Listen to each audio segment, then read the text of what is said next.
Principle number 6, Kuumba, creativity. For that principle, we light the 6th candle, 3rd candle on the left, the last of the red candles, for the principle of Kuumba, creativity. In a nutshell, creativity is being able to create something from nothing, which we're experts at. The proverb for today is a borrowed fiddle can't finish a tune. And this is a Rhodesian proverb. So the proverbial poem to go along with it, I call Something from Nothing. Can you get a tune from a broken fiddle? Can you get blood out of a rock? Can you make sense of a broken riddle? If you can't, maybe what you need is just a little Kuumba. When you can make something from nothing, that's Kuumba.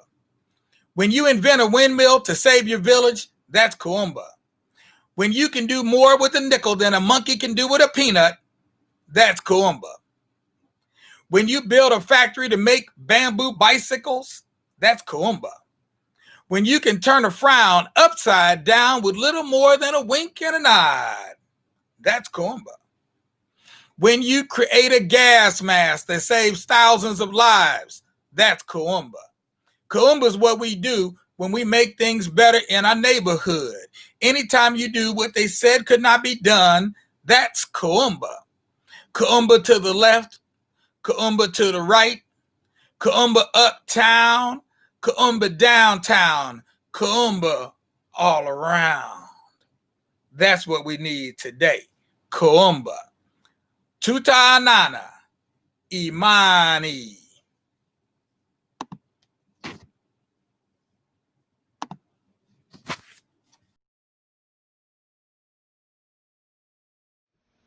Hello, I'm Congresswoman Joyce Beatty, and I am honored to participate in your program today that celebrates African heritage. Also, I want to acknowledge all of the board members, current and past, for their work in the long, rich, and winding historical trail of the Tawi family village, and to Miss Emily Bailey, who helped coordinate today's event. Thank you. When I think of how Kwanzaa began in the 1960s, based on ideas borrowed from an ancient African Swahili 7-day-long harvest celebration, I could not think of 7 better principles that are needed as we face so many injustices in our nation, in our state, and right here at home. As you know, Kwanzaa has 7 principles that span from umoja, which means unity, to imani, which means faith. Here are my thoughts on how important unity and faith are to me and my work in Congress. In some of the most contentious times, and in the midst of discussing some of the most divisive topics and working with colleagues' varying views, it is unity that will help us get to the finish line. It is through our faith that change, opportunity, and equality will come. So in the spirit of this first day of Kwanzaa, unity, we must not give up. Collectively, we must push through trying times while supporting one another and coming together as a community. It is time to create and demand change, to speak in one voice and reflect on the blessings of our culture and honor our history and our ancestors. Because divided we are weak, united we are a force. My career success as a proud HBCU graduate, businesswoman, college administrator, Ohio's first female Democratic House leader, United States Congresswoman, and now chair of the Congressional Black Caucus, was aided and guided by many of the 7 principles of Kwanzaa, commencing with unity. I think about how throughout history, unity has been a guiding force in voting rights, civil rights, jobs, fair housing, health care, and justice movements. Today, more than ever, in the wake of George Floyd, Breonna Taylor, Casey Goodson, Andre Hill, and so many others, we need unity. We need unity as we fight the COVID-19 pandemic, economic and racial inequities, poverty, and racism as a national crisis.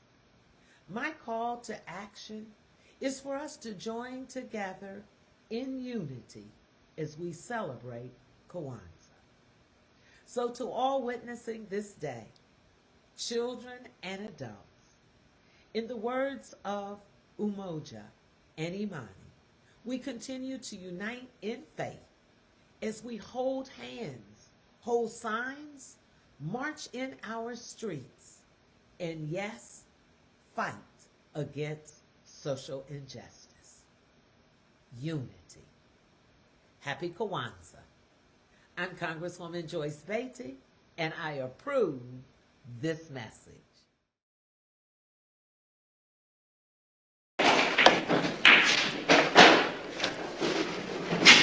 Some of the boys is 1A for the draft, man. Now, what we gonna do if they get called? Go underground? Yeah. If they can beat it, they should. But we recruit every non-vet we can get. Right now, I'm trying to recruit Dawson as a double agent. Turk, you really think we can win? In guerrilla warfare, the winning is in not losing. When you sleep on the floor, you can't fall out of bed. Then what we trying to do, man? Fight Whitey to a standstill. Force him to make a choice between the two things which he seems to dig most of all. There is no way that the United States can police the world and keep us on our ass too unless we cooperate. When we revolt, we reduce it to a simple choice. Whitey finds out he can't make either. Man, I simply just love this damn movie. This is a Giammi Journey necessity. This is a Giammi Journey movie that you have to see. If you're not watching this movie, if you're not checking this movie out, you're not Giammi Journey. You're not in the culture, family. But this movie is key, right? If you sleep on the floor, you can't fall out of bed. Key concept. Get it. By the way, Giammi date 11/27/20-4. Let's get this adventure started.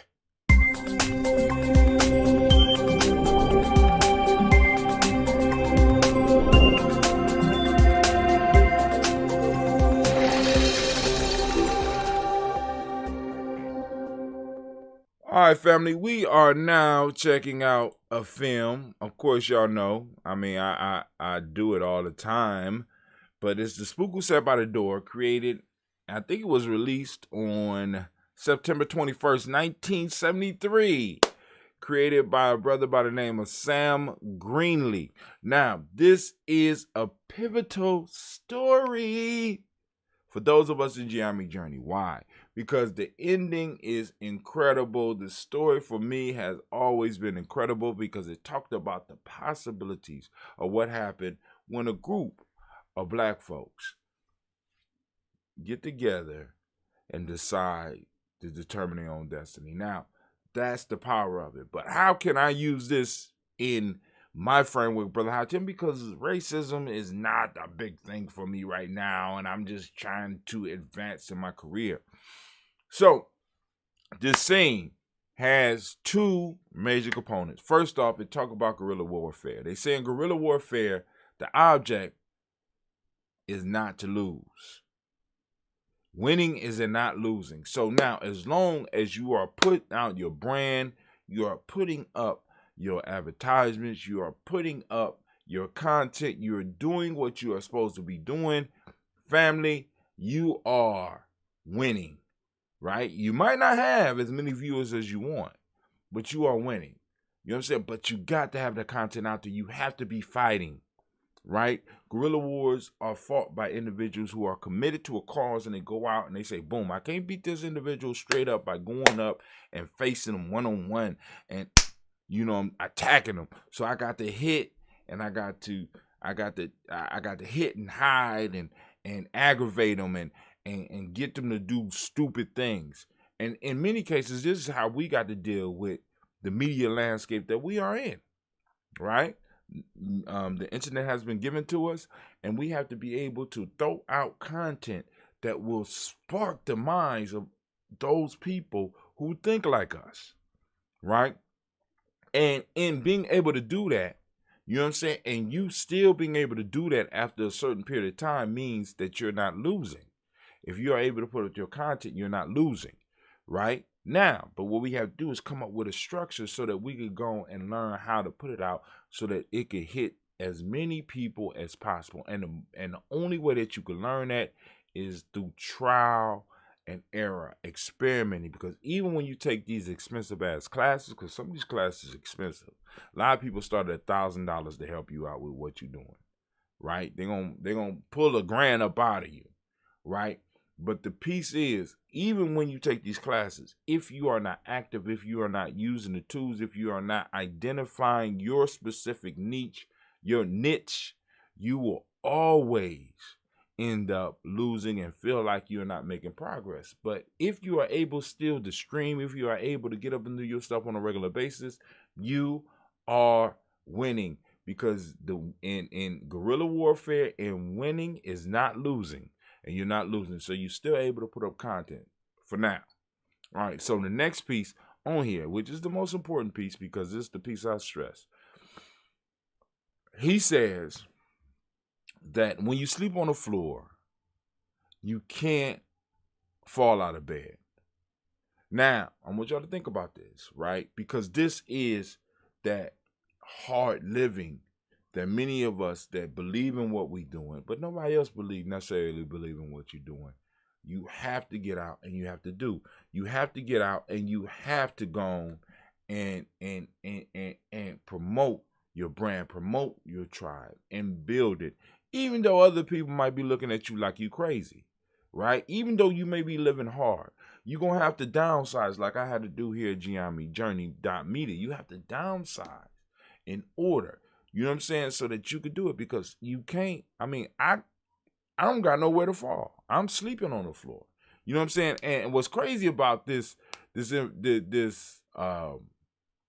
philosophy from this movie is that I lived my 20s and my 30s like this. I always slept on the floor. You know, I was just like, I thought it was about being hard, but no, it's a mind state.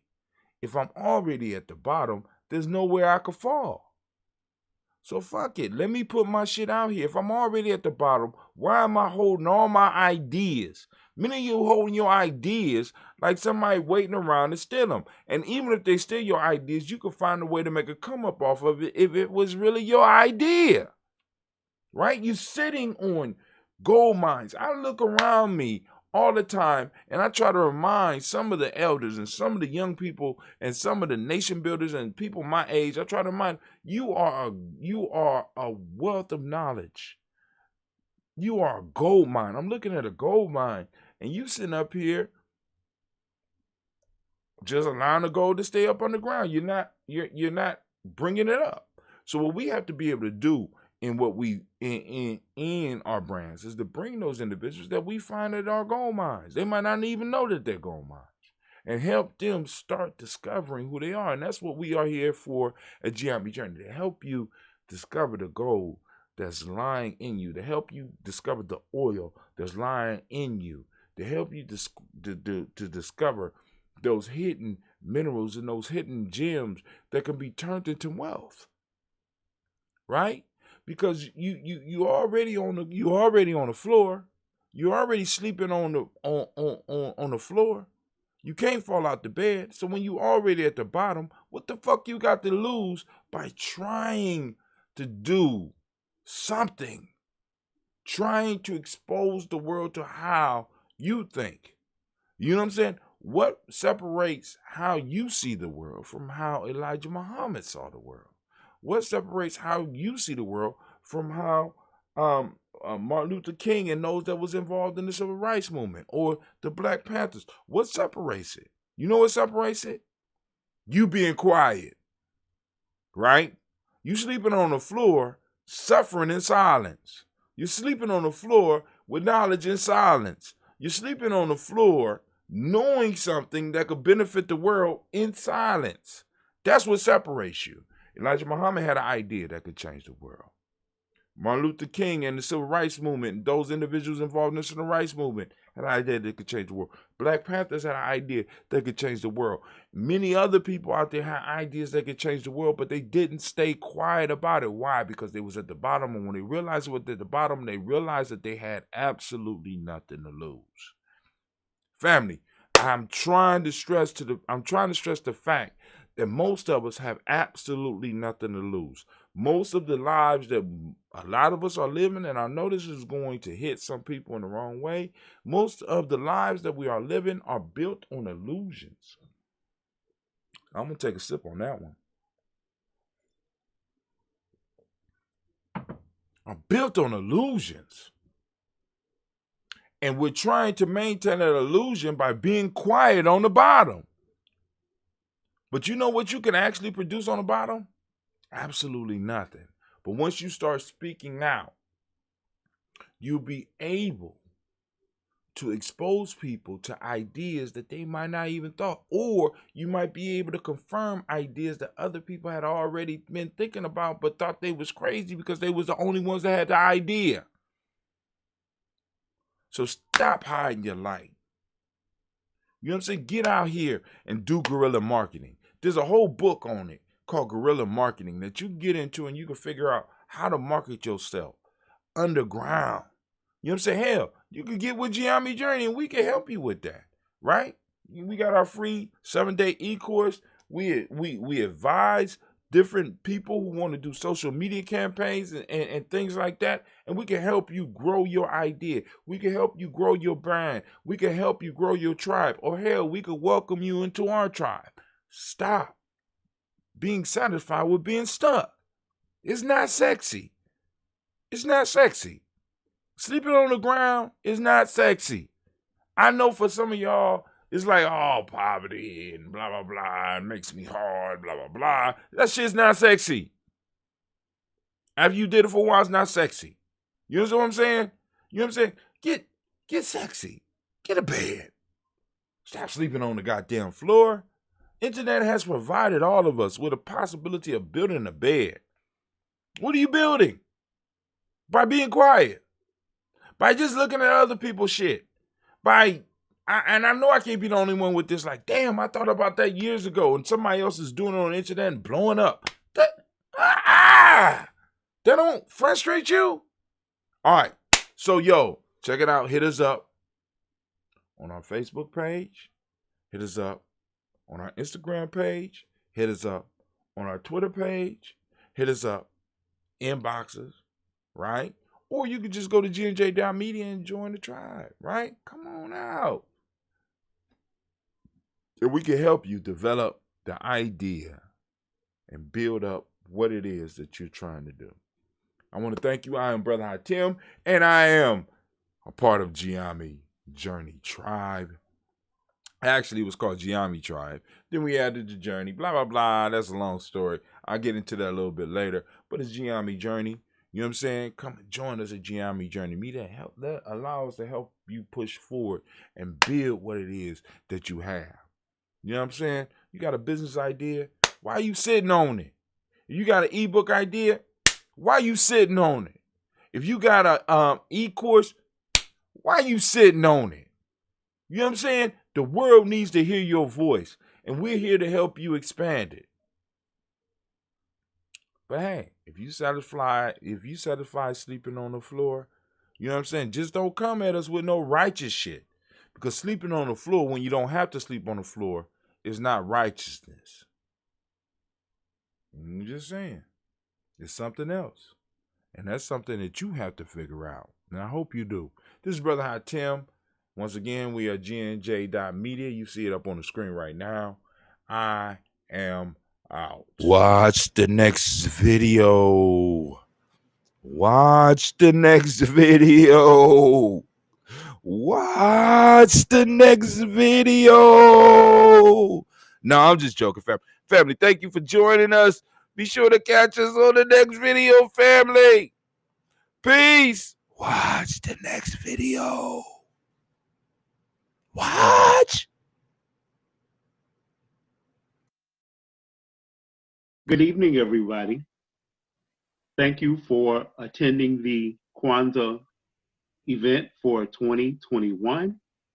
And what I am getting ready to do right now is that in the spirit of Kwanzaa, I am asking and inviting all of the elders that are 55 years and older to step into the room and please take your place.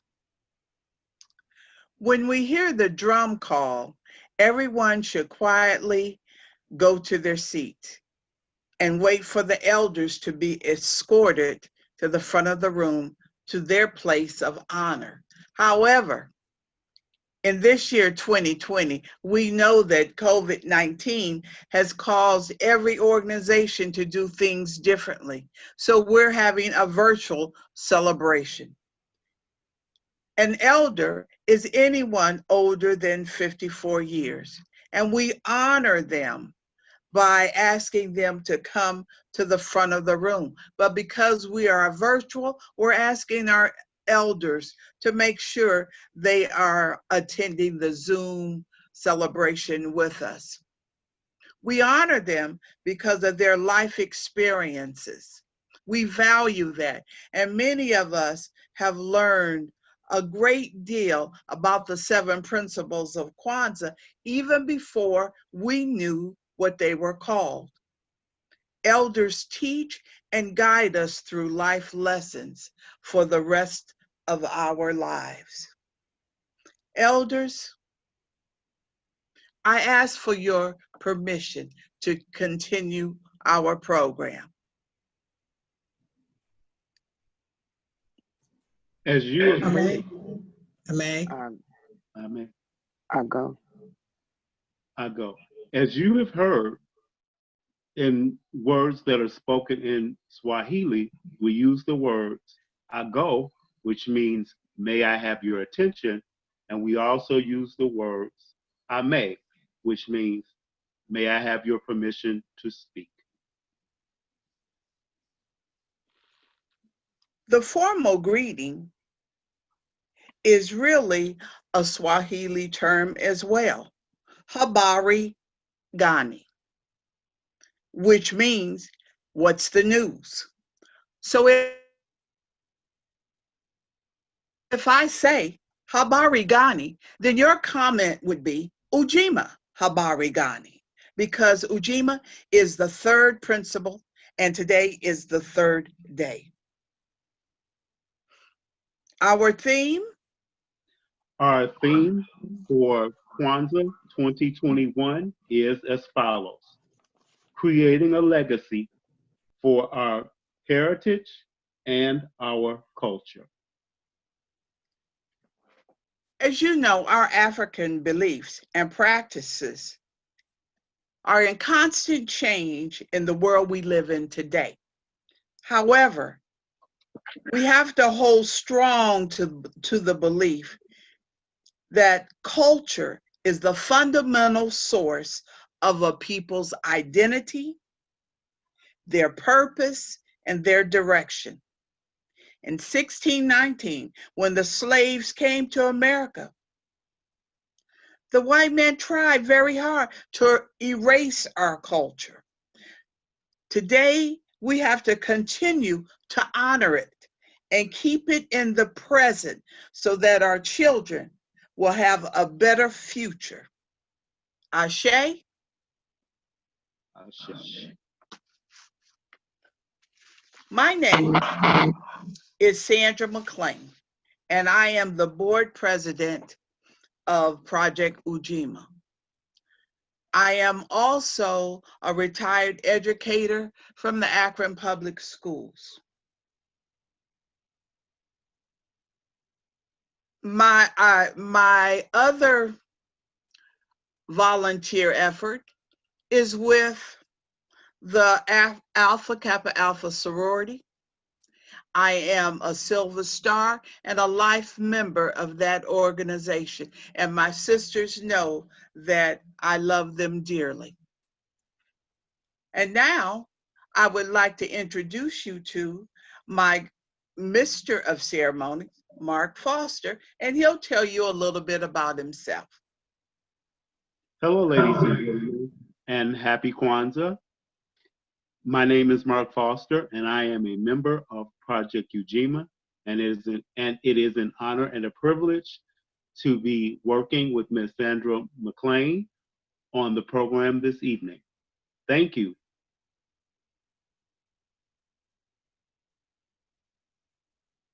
Now, Keish will explain libations.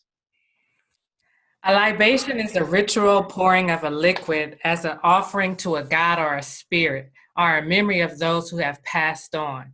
It was common in many religions of antiquities and continue to be offered in various cultures today. Water is suggested as it holds the essence of life and should be placed in the communal cup and poured in the direction of the four winds. And it should be passed around the families and used a sipping gesture when you're doing so. And today we want to pour libations. And we want to honor those who have gone before us, who laid a foundation for us to continue on, those we want to bring into the space. And so we want to just honor them by calling out their names. And then I'll pour water into this fresh plant. And then after doing so, we just complete with saying Ashe. So I start by honoring my grandmother, Elvie Hayes, my brother, Troy Hayes, and my father, Julius Irvin. Ashe. And I would like each of you to honor those who have gone before us, or any ancestors, by calling out their names, and we'll honor them with pouring water and saying Ashe. Irene Hollingsworth, my mother. Ashe. Ashe. Carolyn Reed, my mother. Ashe. Evelyn Benny, my mother. Ashe. Thelma Davis. Ashe. Thelma Davis, my mother. Ashe. And Ashe. L.B. White, Ashe. my father. John Lewis, activist. Ashe.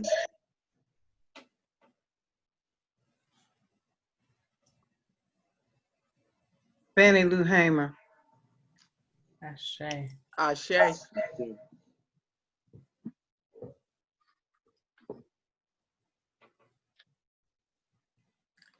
Ashe, thank you.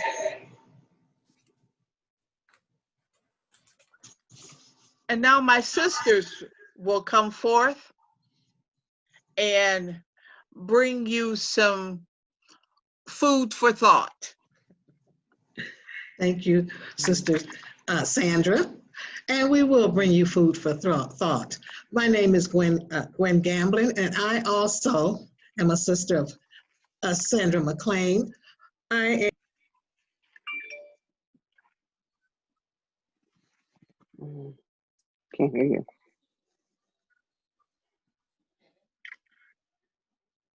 You're muted, Gwen. Thank you. I'm sorry. Thank you, Sister Sandra.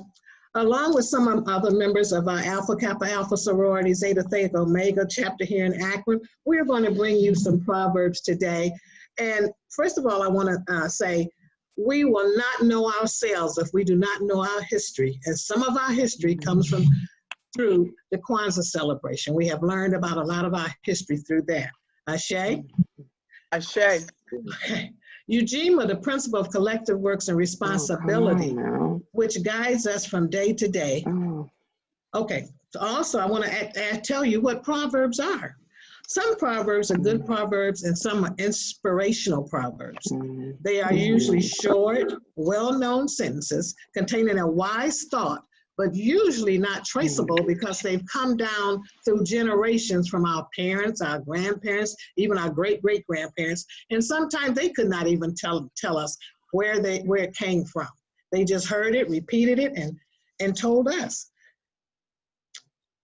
Also, a good understandable proverb can be the heart of a story. It tells us a story and enhances reliability of what is being said or conveyed to whomever we're speaking to. It usually leaves a lasting impression or impact on the listener. Let us not, excuse me, let us not be a person of success, but a person of value. One small positive thought, being in the form of a proverb, can change your whole day, your week, or your entire life. Sometimes when one states a proverb, it's usually start us by thinking positive, as said before, and we try to keep the proverb and their meaning in our culture. So therefore, our children will hear the proverb. They may take it down to their children. So let's keep the proverbs going as we have done so far. Also, adhering to the principle of Ujima means to build and maintain our community together and make the problems of our sisters, our brothers, our sons, our daughters, let's make them their problems our problem. And we need to work together to help solve those problems. Help our young people, all our people, to rebuild our community. This is one of our responsibilities of the community. We see crime on a daily basis. I know when I was younger, we did not see crime and hear of crime like we do today. Our young, our old are being killed, dying unjustly. Our rights are being denied. So we must pull together collectively. In doing so, many proverbs have been passed down to try to keep our culture very strong. One of our proverbs that I know in the past that I've heard is, the pen is mightier than the sword. One should try to convince people with their ideas and their words rather than trying to force them to do what they want them to do. Such as, for instance, with our protests. We try to protest peacefully, but sometimes we're denied by the persons in blue, usually because of the color of our skin. They want to force us back using swords, so to speak, rather than words. Now we have a few of our ladies here, and I'm going to tell you, we have Louetta Daniels from AKA, Alpha Kappa Alpha. We have our president, Dana Lagarde. We also have Renea Williams, and we have Dr. Peggy Honaker. And they will all give you a proverb, recite it for you, to you, and explain to you what it means to them. Thank you. Go ahead. So we'll start with Sister Louetta Daniels.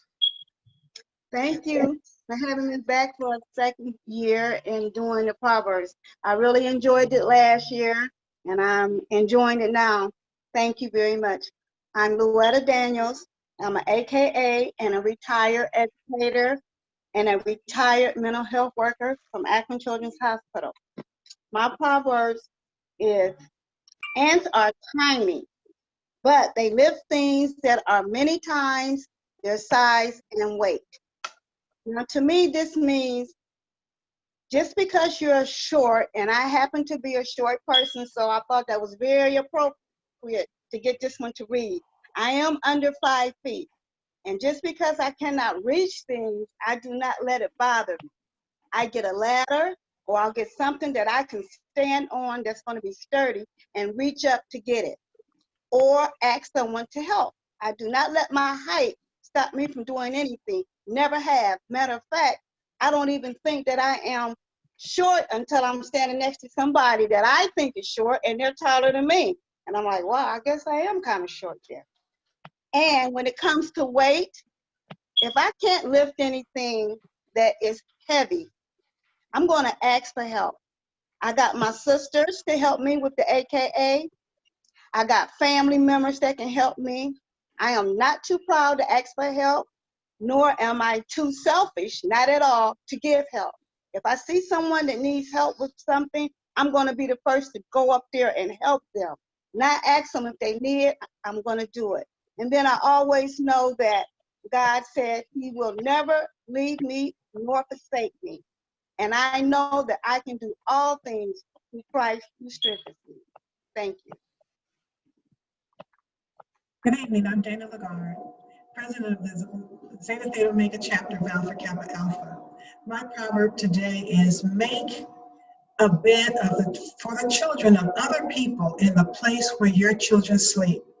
Let me repeat that. Make a bed for the children of other people in the place where your children sleep. When I read this proverb, it is in essence the golden rule, where Jesus instructs us on Matthew's 7th chapter, 12th verse. In everything to do to others as you would have them do to you. This is the law and the prophets. Simply said, God commands us to treat others the way we want to be treated. John 2nd chapter, 8th verse. If ye fulfill the royal law according to the scripture, which is thou love thy neighbor as thyself, ye do well. After reading this proverb, it is not speaking of a place or a location, but it is how we treat others. If we show the same love, consideration, and patience to others as we give our loved ones, what a wonderful and different world we will find ourselves. What if every teacher taught each child as if they were conducting a lesson for their child or grandchild? What if every nurse cared for all patients as if they were aiding their mother or father? And what if every police officer approached every vehicle as if there was their loved one sitting behind the wheel?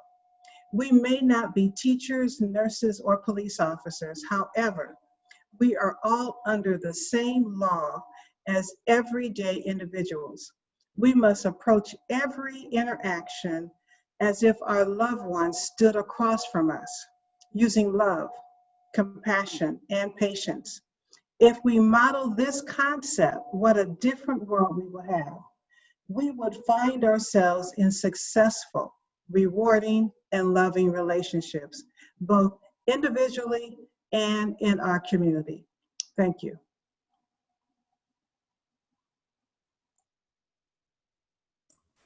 Hello, I am Renia Williams. I am the principal of Barber COC with Akron Public Schools, and I too am a member of Alpha Kappa Alpha. My proverb today is, what is looked for by many will have a finder. The word will in this proverb is an operative word that enforces the Lord's Prayer stating, thy will be done. The word will is definitive, not helpful, not wishful. Will is a word of action, a verb that is definitive. Will states things will happen. It's the belief our ancestors have held since 1619. It confirms the word Imani, one of the 7 principles, meaning faith. In our culture, we have faith and believe with our hearts in our people, in righteousness and victory of our struggles. We will overcome social injustice. We will overcome our struggles. We will have equality. We will be successful. We will.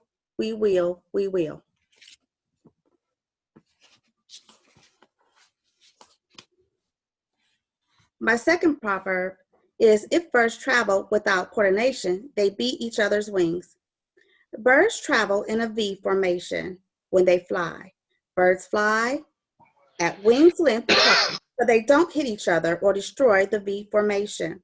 The birds have one leader. All other birds follow that leader to get to their destination. Like the birds, we must support each other. We must have a purpose. We have a destination. We must continue to unite and work together to get to our destination. There is a benefit of working together. Unity is one of the 7 principles of Kwanzaa. We must continue to work towards having unity within our culture.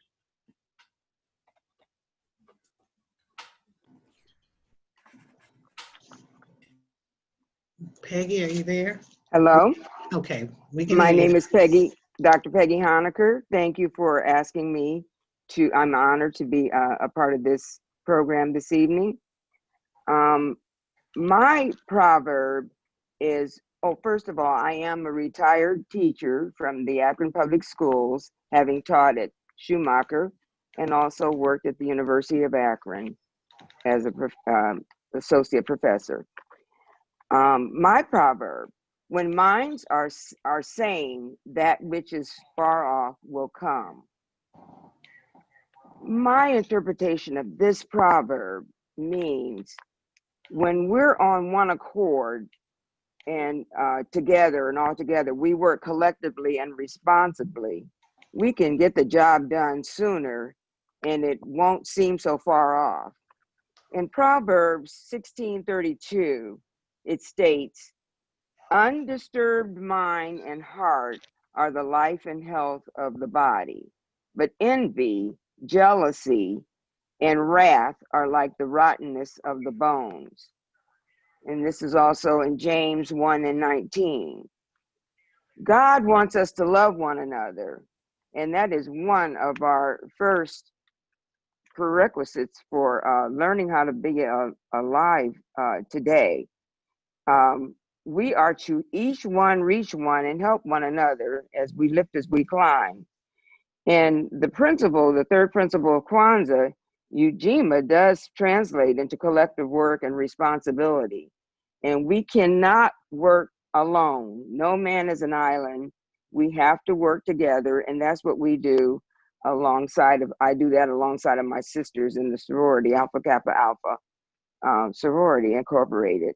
But we also have to learn how to love one another and work together. That is the essence of our minds being on one accord. So we come together, we work together, we help one another, and nobody is more important than anyone else. We lift as we climb. Thank you. Thank you, ladies of Alpha Kappa Alpha Sorority Incorporated. We have one of our members missing tonight, so I'm just going to give you her proverb. And her proverb was, when spider webs unite, they can tie up a lion. I've always thought if you work together, you can usually accomplish what looks like an impossible task. As in an organization or at work, when you form that team concept, things will be much easier for all involved. If all the spiders put their web together, or all people, and unite, they can catch that big lion because they are strong enough. Just recently, within our sorority, I was challenged with completing what I thought was impossible in the time frame I had been given. But 6 of us divided up the task, and lo and behold, we completed it with time to spare. Great teamwork with an awesome team.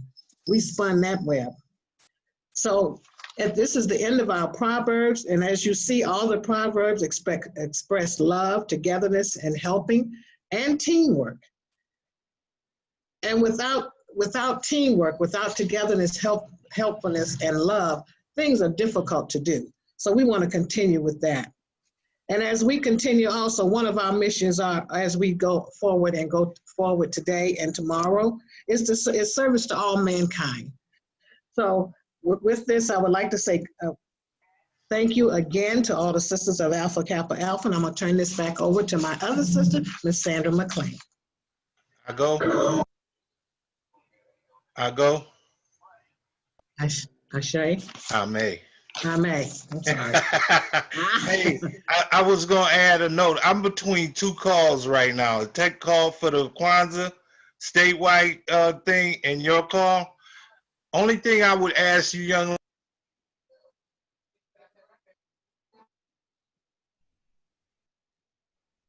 Can't hear you.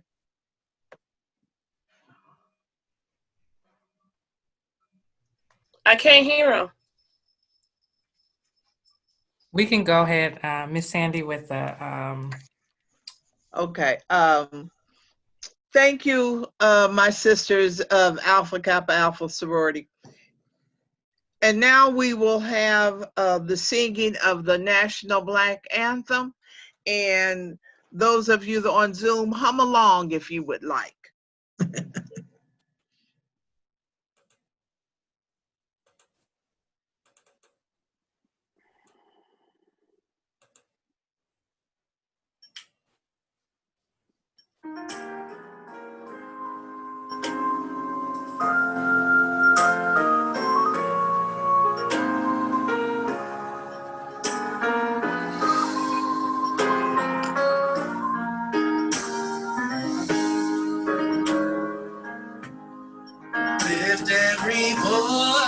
and sing till earth and heaven ring with the harmonies of liberty. Let our rejoicing rise as the listening and resound out as a rolling sea. Sing a song full of the faith that the dark mass has taught us. Sing a song full of the hope that the present has brought us. Facing the rising sun of our new day begun. Let us march on till victory is won.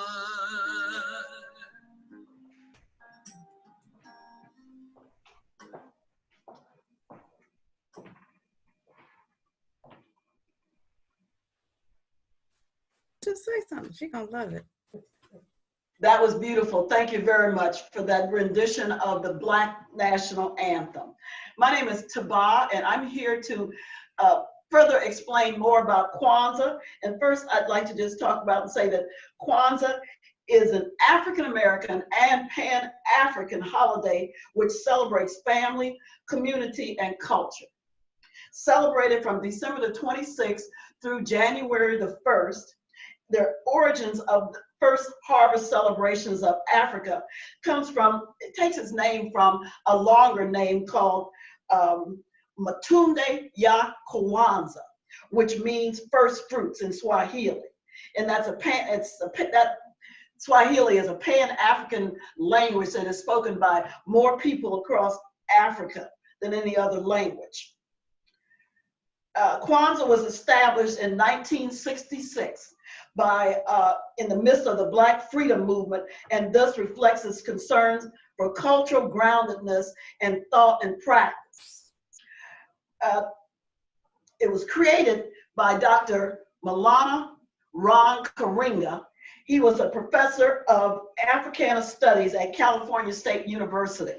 And he had an organization in Long Beach, California. He had an organization called the Organization US. They were the founders of Kwanzaa in 1966. And he's a scholar, activist who stresses the indispensable need to preserve continuity, revitalize, and promote African American culture. Finally, Kwanzaa then is a time of ingathering of the people to reaffirm the bonds between them. It's a time of special reverence for the creator and creation of beauty and creation. Third, it's a time of commemoration of the past in pursuit of its lessons and in honor of its models of human excellence and our ancestors. Fourth, it's a time of recommitment to our highest cultural ideals in our ongoing efforts to always bring forth the best of African cultural thought and practice. And five, it's a time of celebration of the good of life and existence itself, the good of family, community, and culture, the good of the awesome and the ordinary. In a word, the good of the divine, natural and social. And as you can see, I've set my Kwanzaa table, the symbols up, and I'd like to just go over them. I know that with all that's here, it's hard for you to see the very first symbol of Kwanzaa, and there are 7 symbols, and then there are 2 supplemental symbols. And the first one that we should put down on our table, and if you can, the best Kwanzaa table is one that's kind of lower to the floor. And the first thing that you put down on your table is your mat, or the mkeka. And the mkeka is symbolic of our tradition and history, and therefore the foundation on which we build. And everything else then is put on the mkeka, the mat.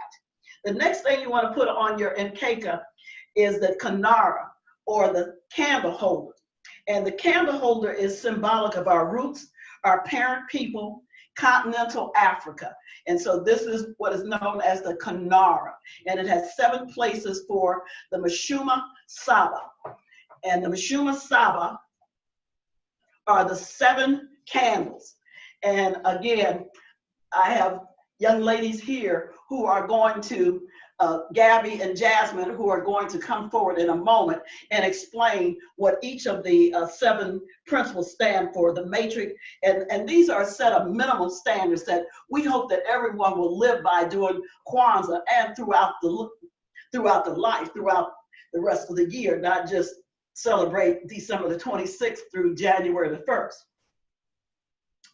The next thing you'll see on the mkeka or mat is the Kikombe Cha Umoja, the unity cup.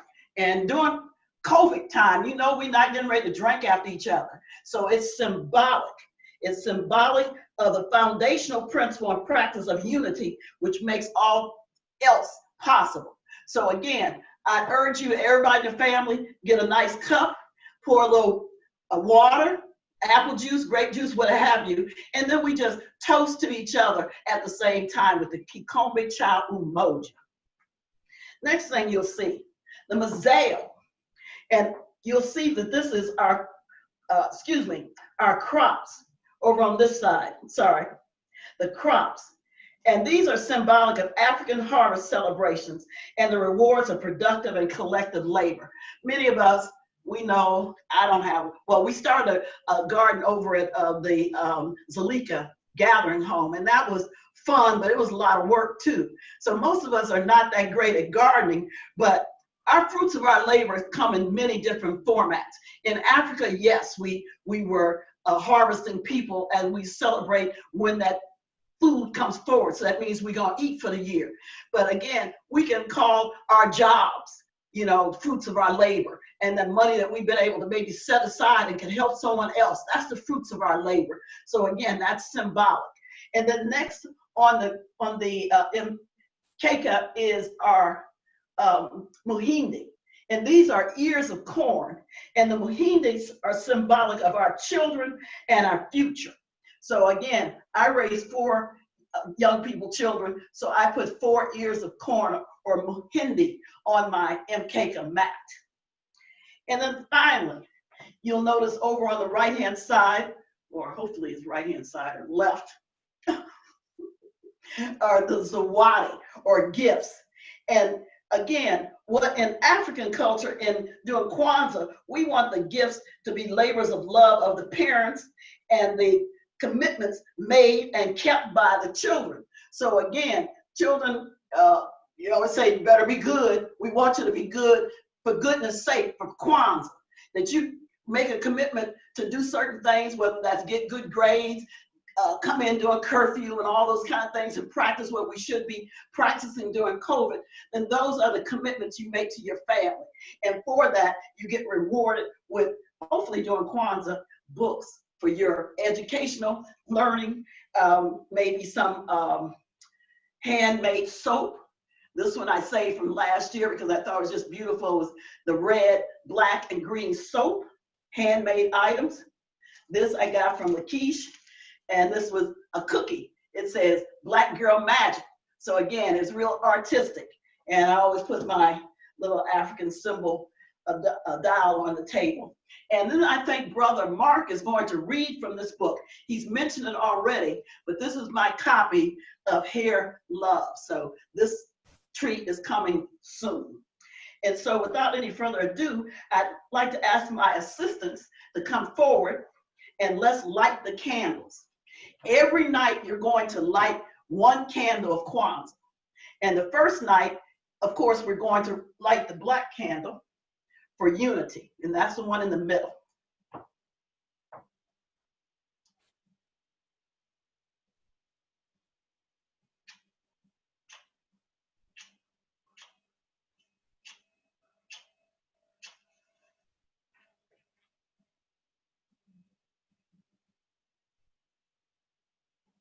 Okay. Night number 2 is Kujijakalia, and it's our first red candle. Get another one.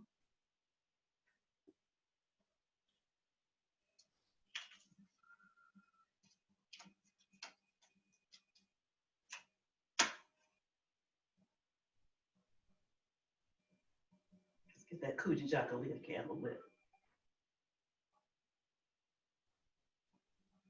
And then tonight is Ujima, so we're gonna come over and light one green candle, Ujima. And once you have your candles lit, this is the time when you're sitting around the table and it's time to talk about what does Ujima mean in our family? How has each of us practiced collective work and responsibility? So again, I'd like Gabby and Jasmine to pick up the 7 symbols of the Nguzo Saba and just recite to us what they mean. Imoja, unity. To strive for and maintain unity in the family, community, nation, and race. Imoja. Kuji Shakalia. Self-determination. To define ourselves, name ourselves, create for ourselves, and speak for ourselves. Kuji Shakalia. Ujima, collective work and responsibility. To build and maintain our community together, and to make our brothers and sisters' problems our problems and to solve them together. Ujima. Kuumba, creativity. To always do as much as we can in the way we can in order to leave our community more beautiful and beneficial than when we inherited it. Kuumba. Nia, purpose. To make our collective vocation the building and developing of our community in order to restore our people to their traditional greatness. Nia. Ujima, cooperative economics. To build and maintain our own stores, shops, and other businesses, and to profit from them together. Ujima. Imani, faith. To believe with all our heart in our people, our parents, our teachers, our leaders, in the righteousness and victory of our struggle. Imani.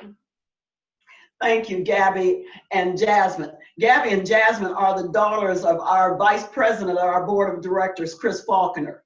And he was kind enough to drop them by a little earlier today. And so we've been practicing for this today. So I'm so happy to have them with me. What I forgot to mention, you probably noticed right out front, and that is one of our supplemental symbols of Kwanzaa, and that is the bendera. And that is the red, the black, and the green flag. And that flag was given to us by the Honorable Marcus Garvey back in the 1930s. And again, red standing for the struggle, green standing for the earth, black standing for us, the race. So we praise the red, the black, and the green. Thank you. I guess I should say one more thing. I don't have it here with me, and I do apologize for that. We can also put on our display when we're doing our Kwanzaa symbols another supplemental symbol, and that is just having a poster of the Nguzo Saba. Normally, we would just post those up somewhere, the 7 principles of the Nguzo Saba, but you can also purchase a poster and just have it situated. So again, those are the 2 supplemental, but the other 7 are all here.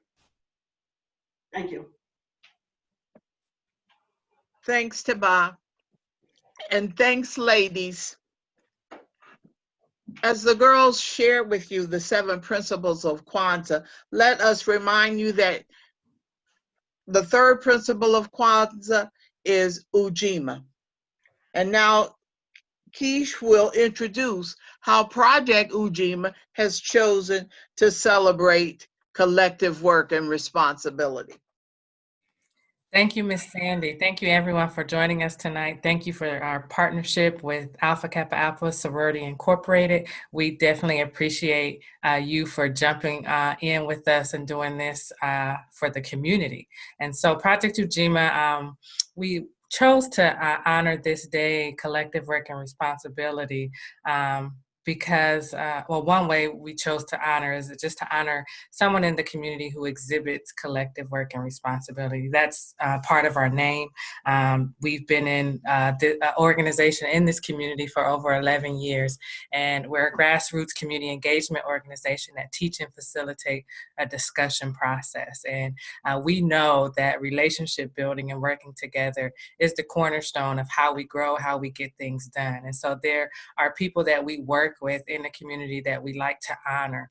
And so one of those people tonight is Tyron. He is a member of this community, and he dedicates his time tirelessly to continue to bring arts to our community and to continue to work with small nonprofit organizations like our own. He's always keeping us in the forefront in the mind and helping us raise funds, which isn't an easy task, right?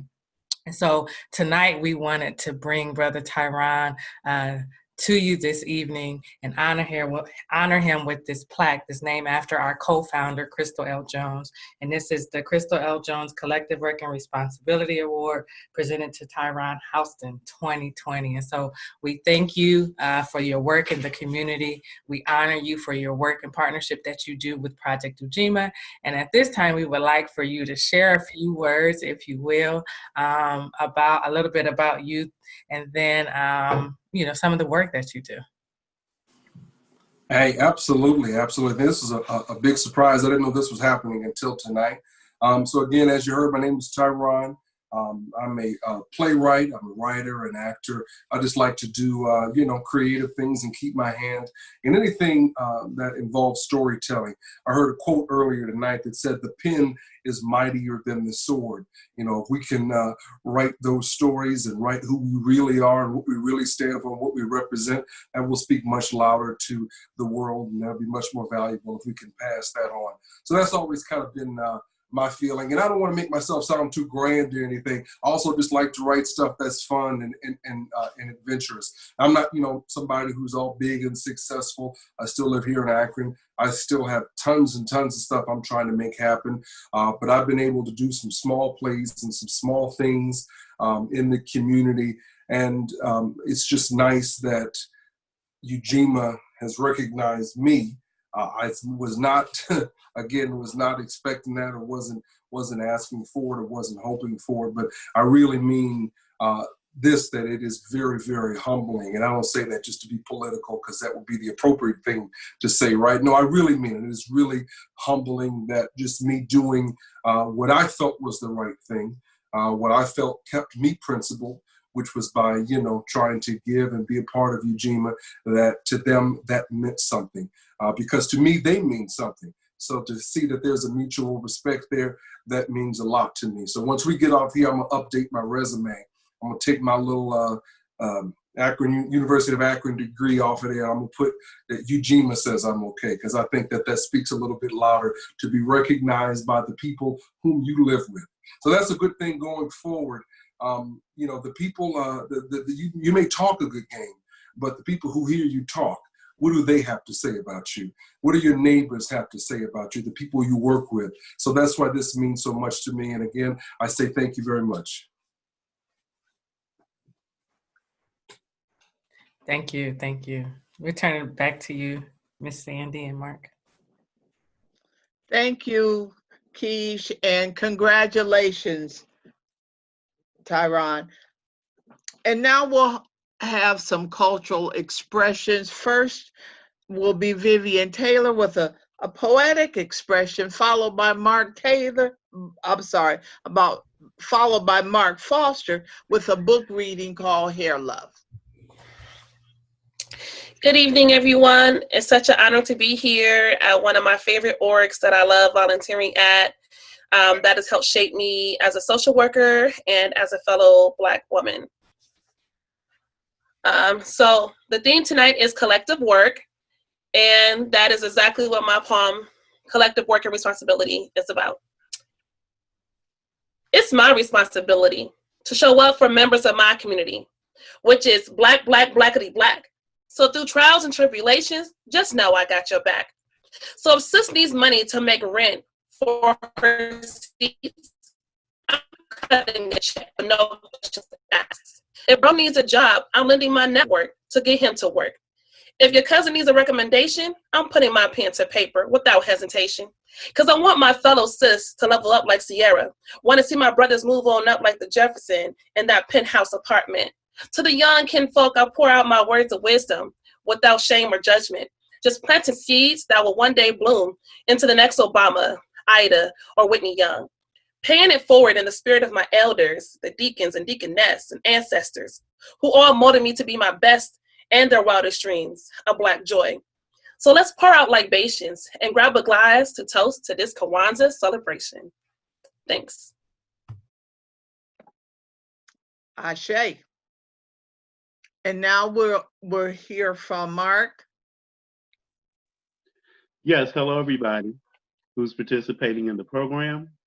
One of the things that I wanted to actually donate to the group and wanted to share was something that was near and dear to my heart. I found recently. It's a storybook called Hair Love, and I'm showing it on the screen.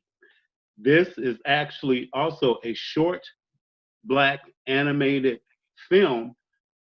And the guy, his name is Matthew A. Cherry. He actually won an Academy Award for this animated book that celebrates Black hair. And what it also celebrates is the bond between a mother, father, and the daughter. Because this time, the father is actually working on the little girl's hair for a special event that she has at school.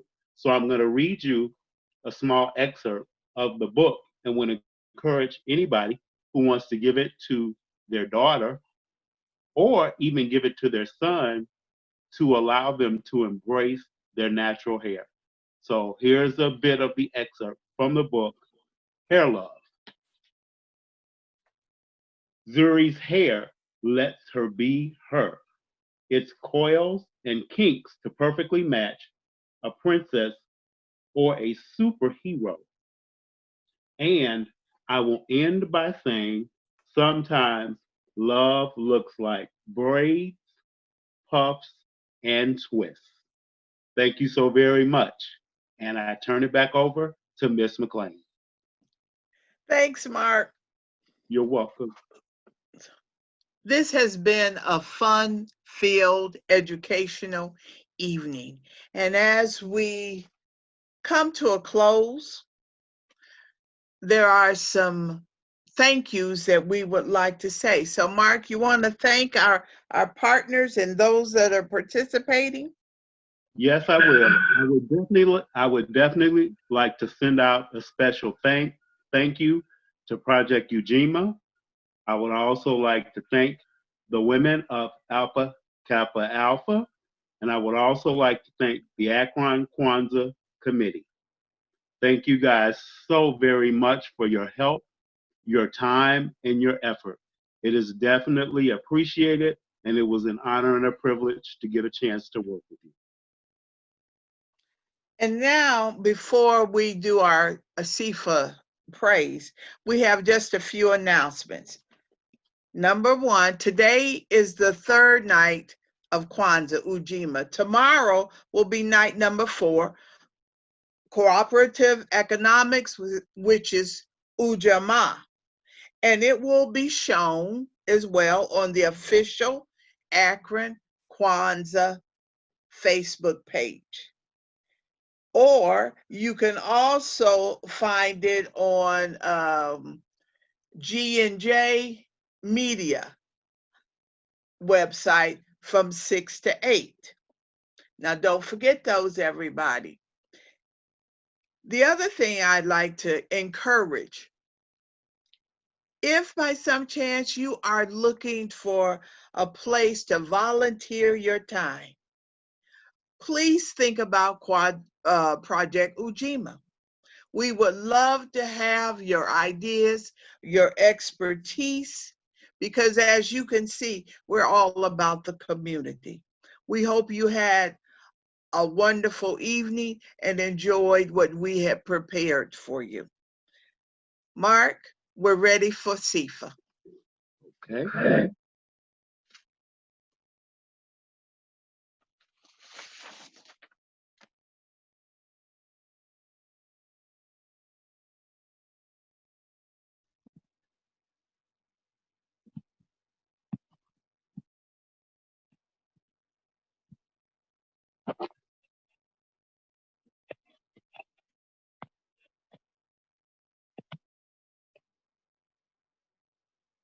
May we always remember those who have gone before us.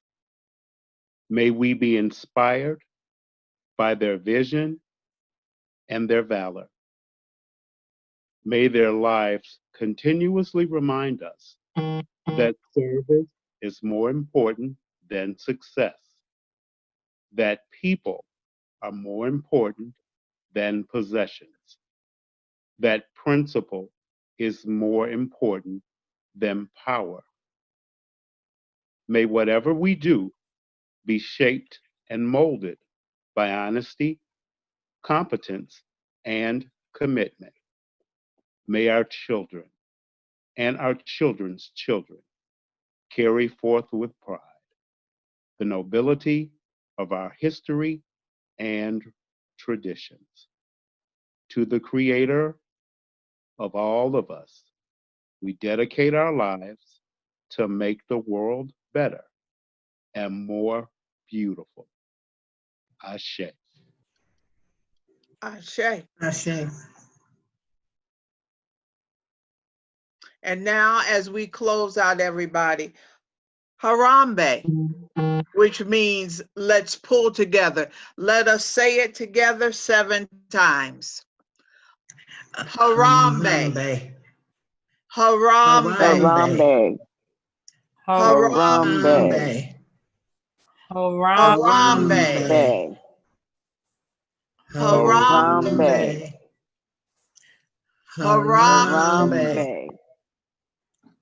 Harambe. Harambe. Good night, everyone, and thanks for joining us. Good night, and thank you. Good night. Good night. Good night.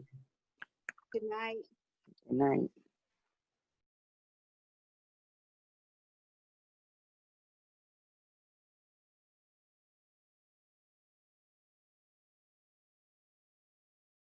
Watch the next video.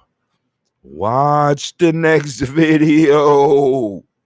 Watch the next video. No, I'm just joking, family. Family, thank you for joining us. Be sure to catch us on the next video, family. Peace. Watch the next video. Watch. The problem here now is now we're learning who owns the intellectual property of black imagination. Now is going to be a 21st century issue. Jazz is great, but who owns it? Blues is great, but who owns it? And then if this is not capital, no wonder I can't make my own movies. Who owns the capital? If black people, if you harvest, if black people have produced so much cultural wealth in, leave sport out, just in jazz and blues and gospel and American music that goes all over the world, how come they don't have a cent of that capital in order to extend and transform and transaction the future and the present imaginative process? How come they can't finance their own movie? Why are they still poor? To me, if I even only owned Billie Holiday's music, I would make 20,000 movies. I'm sorry. So who owns the intellectual product of black people? Intellectual literature, even now, black publishers, for example. Ujima is a name that each of us need to know, and we need to sketch it in our minds. And if you have not seen the movie Sankofa, shame on you. You need to go get it. You need to buy it. Do not just watch it on YouTube. Buy it. Support this man's art and support what he's doing, because this brother changes lives. Because after you see Sankofa, you will never be the same. Now let's get this adventure started.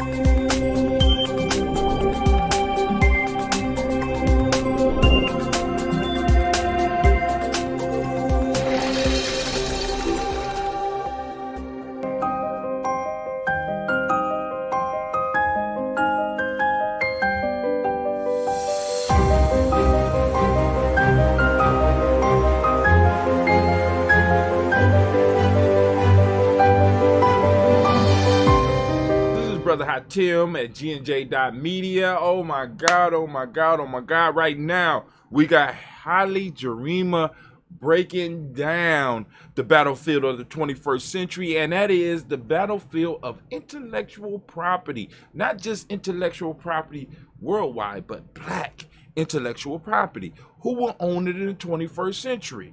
We have created tons and tons and megatons of creative products. We created jazz, we created blues, we created hip hop. And the question that needs to be part of the argument that we are having in this reparations battle and all these other battles, who owns that intellectual property?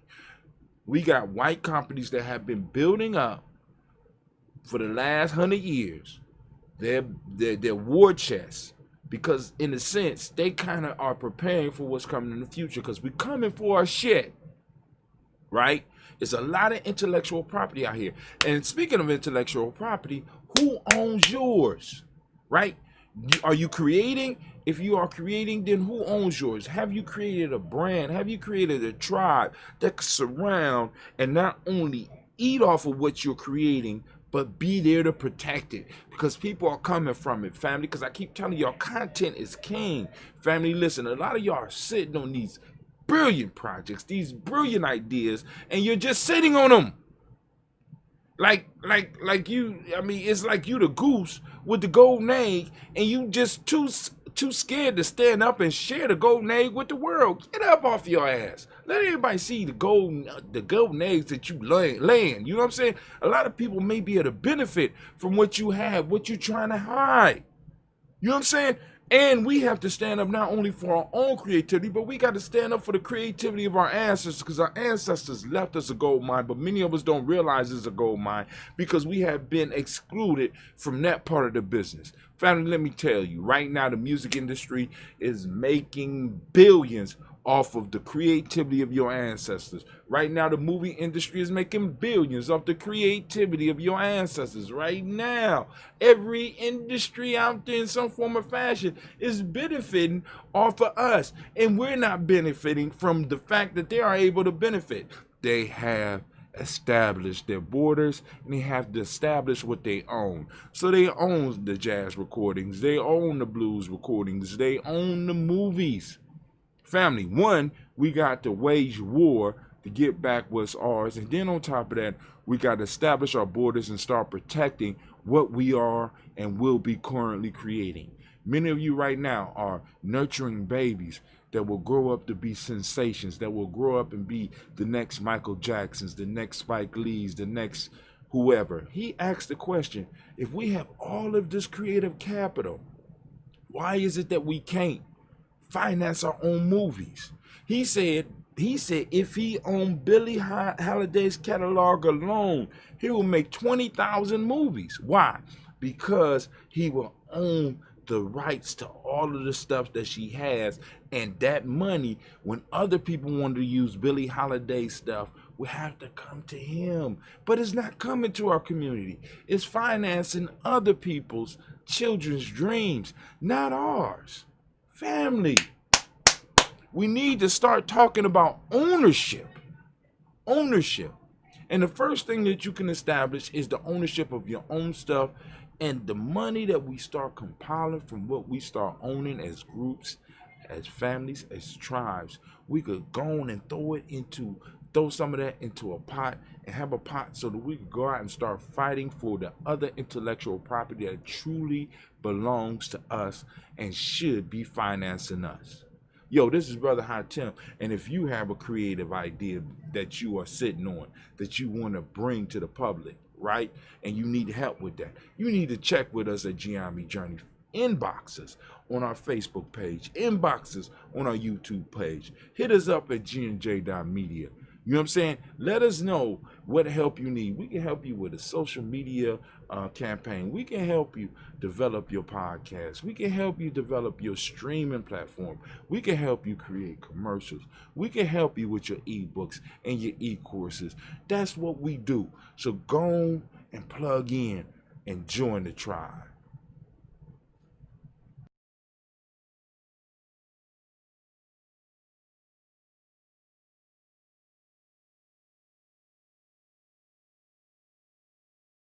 Watch the next video. Watch the next video. Watch the next video. No, I'm just joking, family. Family, thank you for joining us. Be sure to catch us on the next video, family. Peace. Watch the next video. Watch.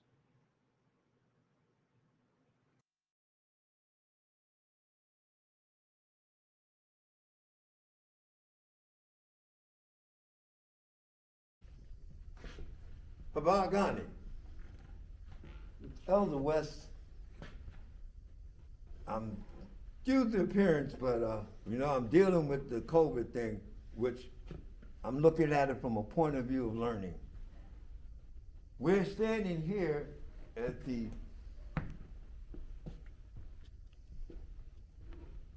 Kwanzaa display that we put together for the state of Ohio, the United States throughout, and the international group. We want to look at it from one point of view, and that point of view is an African-centered point of view that we understand it. As we came to this in the beginning, a long time ago, we understood from the European point of view of reading from left to right. That is not our way, as I understand it. Our way is the way of the universe and its movement. When we move through this display here, or this tribute, we will move from right to center, to left, and home. But we have to know where we are. We're standing what is called the South, but we're looking at it from a point of view is once I know I'm standing in the South, I'm looking north, east is to my right, and west is to my left. This is important because of the symbolism that we're talking about. The symbolism is the movement of the sun. When the Africans was asked, how do you know who you are, and where you're going? They brilliantly came up with the sun as a reference point and how the sun moves. Of course, this is, metaphor, but it's a beautiful one. All throughout the continent of Africa, as I understand it, this understanding of movement is understood and done in different languages. Let's start at daybreak, over there in the black. It's dark, and then the sun begins to break through. And when the sun breaks through, it brings with it the message from the previous journey, which we'll get to, and there's many of those. In this particular case, the Sankofa bird is saying, don't forget. Now, of course, there's two Sankofa symbols. This is the bird for war, and there's also the one with the heart. Both of them, tell you to look back and learn from that. Here we have two real important books amongst many. Intellectual Warfare by Brother Jake Carruthers, Ma'aturu, and also Urugu from Marina Ani. And we also have some of our local current brothers. This book by Brother Lundy. And there's others here that also talk about our connection. This one here is by Baba Mariba Kelsey, and it talks about being healthy and wealthy. And of course, that'll make you wise. Looking at the other books, it takes us further into who we are. And as we looked at the darkness and the sun coming up, down here is a case, and inside that case, we built the fire that we use for Kwanzaa. This is the 2017 Kwanzaa group right here. And from their knowledge, I'm pretty sure we moved on to the one that we have now, which is the 2021, which is totally virtual. But going back to the light, this is representing the work that is done. And we bring kindling and stuff. I can't open it because if I open it, the smell of ash and all of that will come. But from that fire, we transfer it to the lantern. But in this day and age of the tradition and reason, we also can transfer the light. Once the fire is built, we put this light across and we now have this light, which we can use. We also can use this as we move this in the fire. And this is showing that. So we say that work has to be done in order for the fire to come about.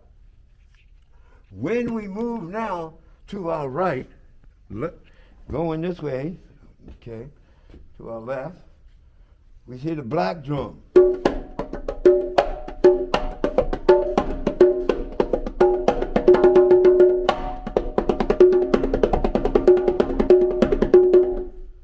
And then we move over to the next one, the red drum, and it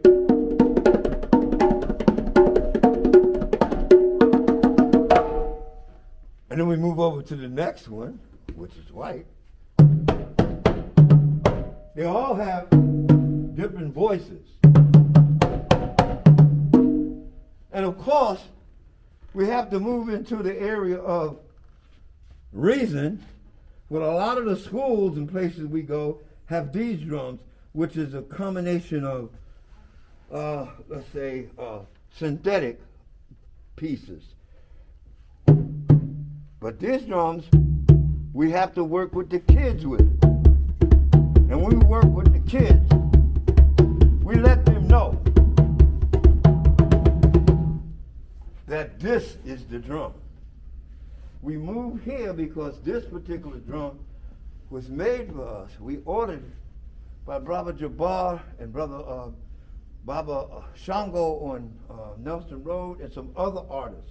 This is a community drum that we bring out only at certain events. We're now still moving because the sun's up and we're learning who we are. And we're now moving. This particular picture on the bottom is hip hop from 2000. But up here is the ancestors, not ancestors, the elders, stooled elders chair from Anropic and the Tawi in stooled elders. And you notice that they have the black candle and the 3 red candles. And the reason why, they're coming together in unity, that's what they said. But at the same time, there's work to be done. And so when that work is done, then we'll see that growth. Right over here is the book for the Tawi elders who have just been initiated into or brought into the Tawi family village. And you've been seeing them on your tape earlier this week. That book, they broke through with some real interesting things. They took the warriors, the nation builders, and the elders, combined them into one unit. Their name also means that, and went through the stages together. That's interesting. Call and find out about that. This particular book right here, if I'm not mistaken, is called Heroes Journey Self-Mastery. This right here comes from the Afrocentric school. We're learning all the time who we are, where we are. And of course right here sitting on this book is Jamaica. We're still moving along. Here is the light that would normally be lit and flaming, but now we can keep it lit like this because we're doing tradition and we're doing reasoning. We moved over to the next session with one of the older seasoned Kanaras. And that one has been around for a while. Of course, we have the makeka, the mat, the corn, the Kanara, the candles, the fruit, the books. I mean, the zawadis, we have everything here. But the most important thing is we move to the center where the red is this high noon. And what we're saying is the state of Ohio is coming together. And I know it's going to be like, what? No. Yeah, we're coming together. Also, throughout the United States, Kwanzaa's coming together. Also, throughout the world, Kwanzaa is together. We're celebrating our oneness. The four corners means the four corners of the Ohio, the four corners of the states, and the four corners of the national. That's poured into the round, which means that we're making that circle.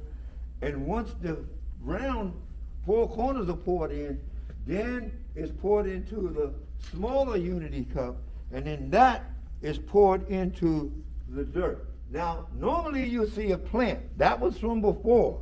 Now, because of the newer groups, we have the mkeka as the pot holder, and the new dirt, which we got to work and get it ready to show these new seeds. And the new seeds are here. And that's what means that we'll find out next year this time if that's going to do. Did we do what we said we were going to do? Because we said the red, black, and green, and the black, red, and green are working together for Umoja. As we move up to the Kanara, we see that on the top we have the family. And the family is there with the elder, the Umoja. To your right, your left, is the warrior of Kujichagulia. And the other warrior to the right in the green, Ujima. Woo! So, and as we go down, there's money in this box. Because we have to invest. The only thing that we're going to do later is start adding, like, how can I put it? Calculators. Because we done moved into the era of, So this would make this even more up to date when you have these kinds of things up in here, because that means that we're moving along. All of this is based on a lot from over here when the movie Sankofa, boy, that opening in Sankofa, the drummer there said, y'all can't film here. In fact, the family said, y'all can't film here unless y'all open with the ritual drummer, and they did. The movie was powerful. And then we moved to, that Nia was the purpose there. We moved to Kujichagulia over here, and Kujichagulia is like, wow. Talking about Kuumba? Yeah. Kuumba, yeah. Creativity. Out of Kujichagulia. He reminds me of Kujichagulia up there. But anyway, Kuumba, the creativity is also locked in with the rest of it, because that's how we move on to Imani. The faith is based in knowledge. The knowledge of how we look at time and how our ancestors looked at time. And we use time to our benefit. And so the time benefits us because of the relationship between the male and the female principle coming together and moving forward. As we move forth over here, we keep going. We're getting ready, the sun is getting ready to go down. We're into the Tawi family village area, and this is what they do once a month at Per Ankh. They have a saw and a set there, plus others, and their display is set up and Kwanzaa set up. They do hold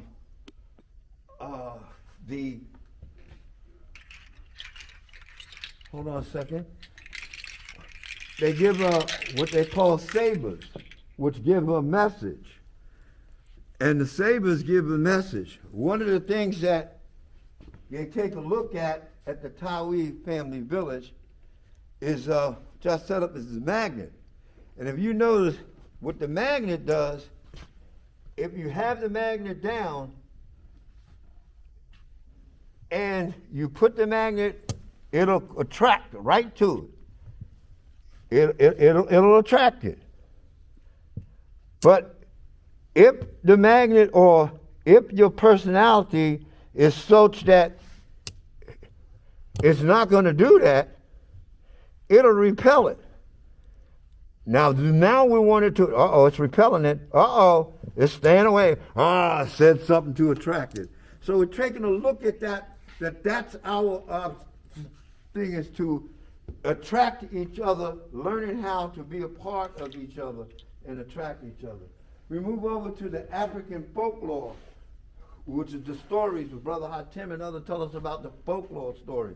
We have stories right in the city, all those kind of stories. These masks and all of these things were not meant to scare people.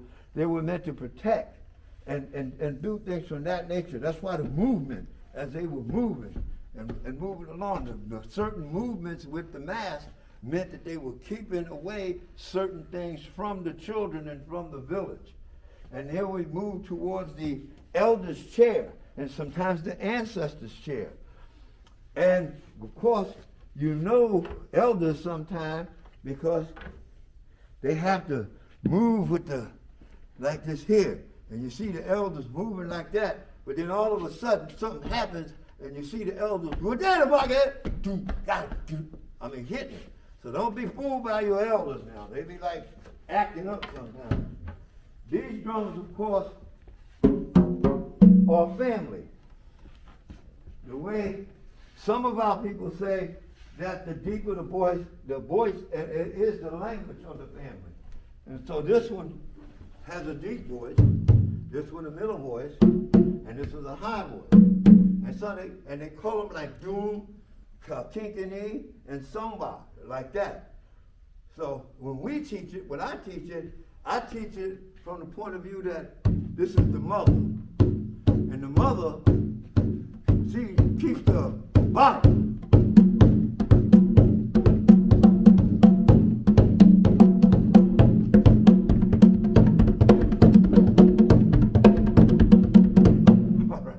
And then we move to the ancestors area. In the cases are memorabilia pieces from our ancestors. One of the cases also had a piece of memorabilia from a young man that was on his skateboard and got hit by a car. I don't even know if they found that gentleman yet or not, or female, whoever hit him. But we were called in to do. But we have Walt Neal stuff. A lot of our ancestors pieces are in these cases. Once a year, over at the ancestors, we combine tradition, which we light the candles, and we combine that with reason, which we have the candles now, which you can do that with. So we try to keep up with tradition and reason. The Flowers Mama Fadia at one point really introduced us to the flower ceremony that we normally do at that time. There would be, the Unity Cup is normally glass, and we do that, and then people come up to talk about their ancestors and their family members. But the journey is just beginning, because now we move along over here and go to what would be, in my understanding, the sun. So all that you learn in that cycle, you bring here, and you're moving on to the next. Now, everything wasn't smooth. You had to defend. You had to be humble. You had to understand. You had to be, all of these things. And then you have to take this with you to the next day.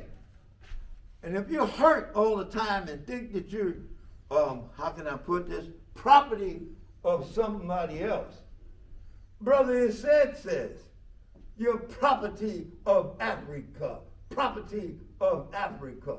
And that means you're property of yourself and how that moves. So as this cycle goes around and goes around and goes around and goes around,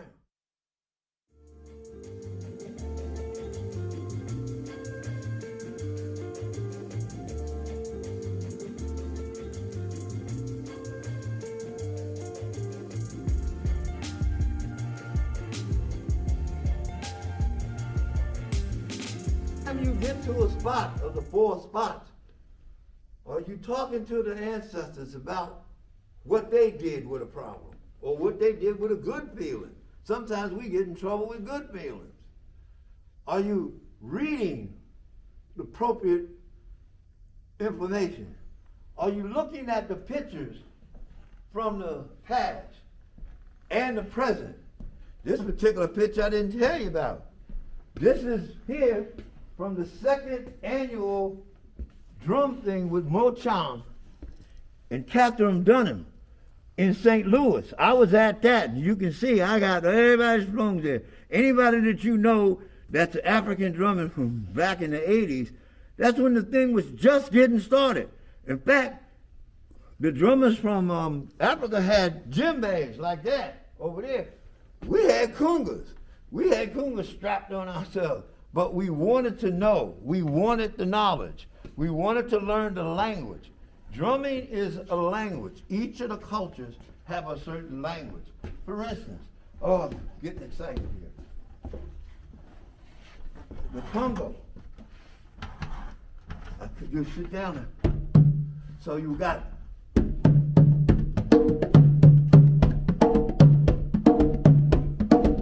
oh yeah. Oh yeah. Yeah. Yeah.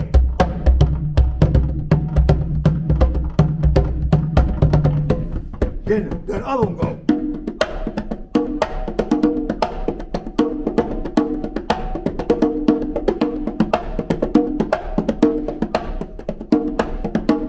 Then the other one.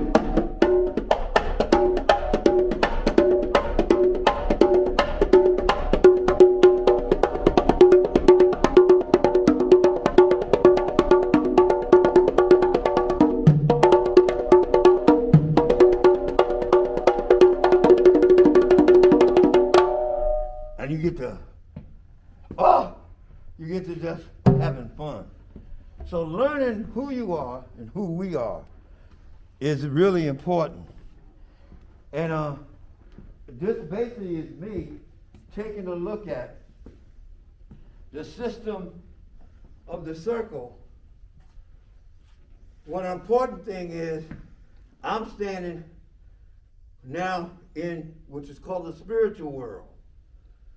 And above me or further up is called the physical world.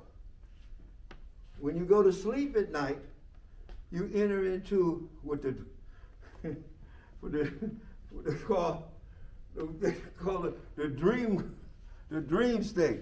And that word dream state is a whole nother world, whole nother understanding. So as we take a look at our scholars and how they see the things, remember it's moving in this circle. But when we read from Europe and the understanding, they have us reading left to right. Our circle is from right around, not right and stop and then go back. It's around. So we must understand that understanding. If there's any questions or anything about that, or any comments, because there's certain people out there that know more than I do about this, because I'm just coming to the point where I'm moving like this. Would really like to say thank you very, very much. This has been an opening of our eyes, our ears, and our nose, and sometimes our mouth for Kwanzaa. But don't let it stop just now. G&J Journey, well, thank you very much. And last night it blew my mind. I'm sitting there watching something, and my wife sticks the thing in front of me, and here it is. We coming out with stuff that we did. I don't know how many years ago that was. So thank you. But our journey, and we need to discuss this. When we look at things from an African-centered point of view, it does change the way things are. And there was one person that said, when you look at things, it changes the point of view of it or your understanding of it. So take a look at us from that circle and look it up on talk to some friends about it. Call up Brother Hot Tim and others, because they had some folks on the I think it's, I don't know if it's the television or the circuit, I don't know what you call it, but they was explaining a lot of this stuff from mathematics and everything from an African perspective. Again, thank you very much, and I hope I didn't confuse you, but I feel real good about myself. Black people, I feel good about myself. Want to feel good again, because I walk with good, and I am good. Good, better, best, never let it rest. When you're good is your better, and your better is your best. I'm out.